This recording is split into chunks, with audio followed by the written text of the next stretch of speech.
The exact measurements of the ark. If you've ever tried reading Genesis straight through, this is usually where momentum dies. God tells Noah to build an ark, and then the Bible turns into a construction manual. Make the ark 300 cubits long, 50 cubits wide, and 30 cubits high. Genesis 6:15. Measurements, ratios, cubits. It reads like a blueprint, not a story, and most people skim it, assuming the details don't really matter, but they matter more than we realize because God doesn't just tell Noah to build an ark, he tells him how, down to the proportions, and those proportions are the key. When you convert those measurements, you get a length to width ratio of roughly 6:1. That might not sound impressive until you realize it's the exact same ratio used in modern cargo ships, not speedboats, not warships, cargo vessels. Why? Because a 6:1 ratio isn't designed for steering, it's designed for stability. The ark wasn't meant to cut through waves or outrun a storm. It wasn't built to be navigated. It didn't even have a rudder. Genesis 6:16 says it had one window, one door, and that's it.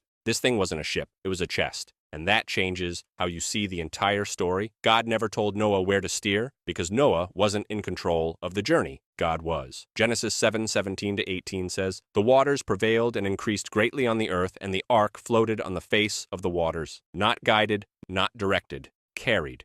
The ark's design wasn't about skill, it was about surrender, and that's the revelation most people miss.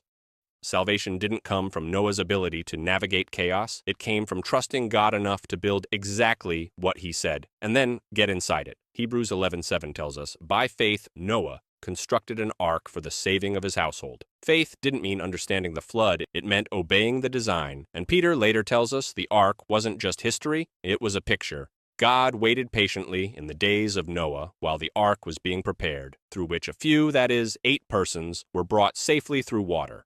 1 Peter 3:20, the ark wasn't fast. It wasn't elegant, it wasn't controllable, it was stable. And sometimes that's exactly what God gives us. Not a way around the storm, but something that can survive it. So those boring measurements, they're telling you something profound. When chaos comes, and it will, salvation isn't about steering harder. It's about trusting the design and letting God carry you through. And once you see that, even a blueprint starts preaching.